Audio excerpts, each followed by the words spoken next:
अब देखें, अब यहाँ पे हमने पढ़ लेना केमिस्ट्री में एलिमेंट। तो एलिमेंट क्या है? तो एलिमेंट में हम कहते हैं कि a pair substance which can not be broken down into simpler substance by common physical और केमिकल मेथड।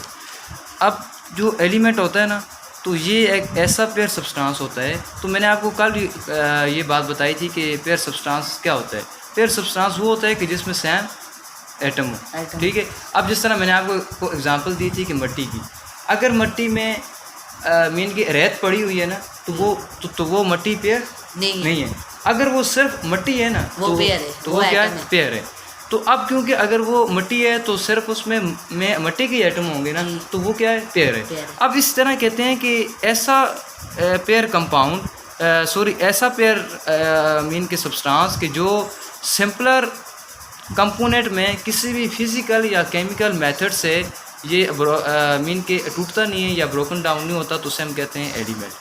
और एलिमेंट की जो ये रिप्रेजेंटेशन है ना, तो ये हम करते हैं सिंबल के साथ, ठीक है। और इस तरह हम जो एटम की होती है ना, तो उसे भी हम करते हैं सिंबल के साथ। अब इसके करैक्टरिस्टिक्स ये है ना कि ये जो फंडामेंटल यूनिट होती है ना एलिमेंट की, वो क्या होती है? एटम होती है। अब और दूसरी बात यह है कि all atom in an element are chemically alike. अगर देखें कि अगर सोने का है ना एलिमेंट, तो अगर मीन के सोने का अगर है ना एलिमेंट, तो उसमें सिर्फ और सिर्फ सोने के ही एलिमेंट एटम होंगे। और अगर है सोडियम है, ठीक है, तो उसमें सारे जो एटम होंगे वो सोडियम के होंगे। तो ये दो इसके एलिमेंट के आ जाते हैं करैक्टरिस्टिक्स। तो उसके बाद आती है, देखें एग्जांपल में है सोडियम है, उसके बाद कॉपर है और उसके बाद आयरन है, ठीक है।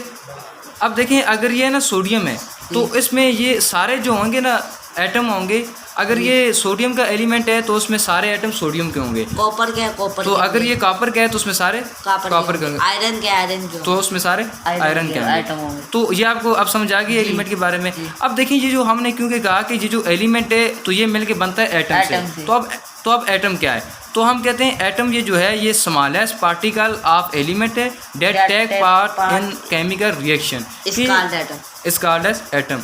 ये एटम वो स्मॉलेस्ट पार्टिकल है ना कि जो केमिकल रिएक्शन में हिस्सा लेता है। अब ये जो एटम है तो इसे भी हम इसकी सिंबल्स के साथ रिप्रेजेंट करते हैं। ये जिस तरह हम एलिमेंट को इसकी सिंबल्स के साथ रिप्रेजेंट करते हैं ना, तो इसी तरह से हम ये जो एटम है तो इसको भी हम इसकी सिंबल्स के साथ इसको हम मीन के रिप्रेजेंट करते हैं। अब इसके करैक्टरिस्टिक्स क्या हैं? अब ये जो एटम होता है ना, तो उसके पास सिर्फ एक न्यूक्लियस होती है, ठीक है। ये मैंने आपको पहले ही बताया था कि इसके पास एक न्यूक्लियस होती है, और ये जो न्यूक्लियस होती है इसके इर्द गिर्द ये जो इलेक्ट्रॉन है ये रिवॉल्व करते हैं। और इसकी एग्जांपल क्या है कि जिस तरह ये जो अर्थ है तो इसके इर्द गिर्द ये जो मीन के मून है तो ये मीन के घूमता है या रिवॉल्व करता है। और दूसरा ये है कि it has same properties of element, कि अगर देखें अगर सोडियम के एलिमेंट है ना जी, तो उसकी जो प्रॉपर्टीज़ होंगी, तो अगर हम सोडियम का एटम उठाते हैं तो उसकी भी प्रॉपर्टीज़ वही होंगी, ठीक है।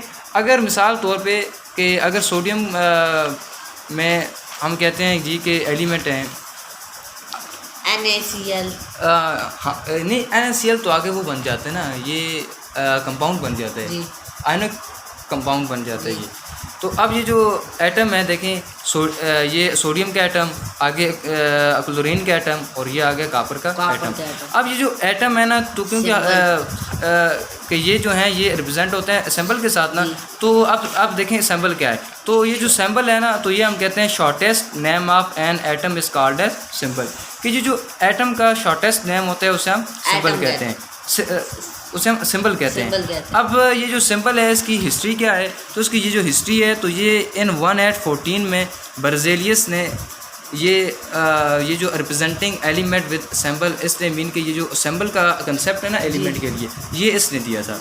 अब अगर हम एग्जांपल देखते हैं तो देखें ये अब कुछ है ना कि जिनका जो फर्स्ट या ये जो मीन के इसके साथ जो सेकंड लेटर होता है ना, तो उसको ही हम लेते हैं।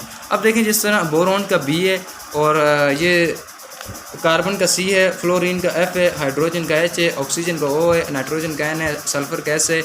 अब देखें ये तो इन सब का फर्स्ट है ना। अब एल्यूमिनियम में ये दो आ जाते हैं, Al एल। अब देखें सी है एम है एम जी। और अब ये तो ये हैं, लेकिन अब कुछ ऐसे हैं ना कि जिनमें ये होता है कि उनके जो ग्रीक या लैटिन जो उनके मीन के नेम है ना, तो उनसे उनके जो सिंबल्स हैं वो ड्राइव हुए हैं। अब देखें जिस तरह यहाँ पे एंटीमोनी है तो ये इसके आगे एसपी स्टीबियम से निकला है।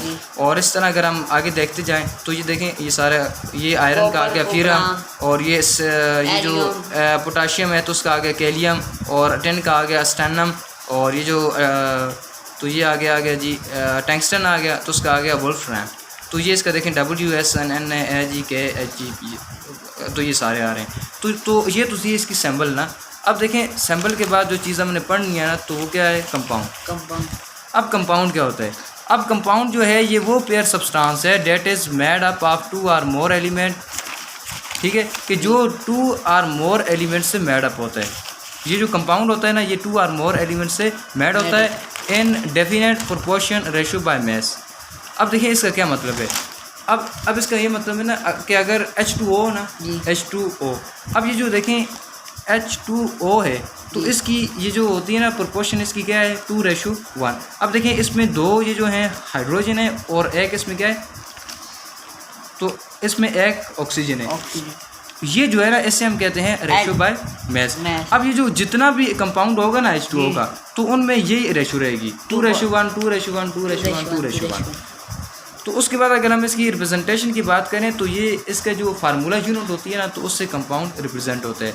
और अगर हम कंपाउंड की प्रॉपर्टीज़ की बात करते हैं तो फिजिकल एंड केमिकल, अब इसकी जो फिजिकल और केमिकल प्रॉपर्टीज़ होती है ना, ये एलिमेंट से डिफरेंट होती हैं। क्यों ये इसकी डिफरेंट क्यों होती हैं? क्योंकि ये जो है ये 2 या 2 से ज़्यादा एलिमेंट से मिलकर बना होते हैं। तो इस वजह से इसकी जो फिजिकल एंड केमिकल प्रॉपर्टी होती हैं वो इससे डिफरेंट होती हैं। अब अगर हम इसकी एग्जांपल देखें तो एग्जांपल में आ जाता है सोडियम क्लोराइड आ जाता है, NaCl ये जो है नमक है। उसके बाद आ जाता है जी मैग्नीशियम सल्फेट, और आगे आ जाता है कैल्शियम क्लोराइड, ठीक है।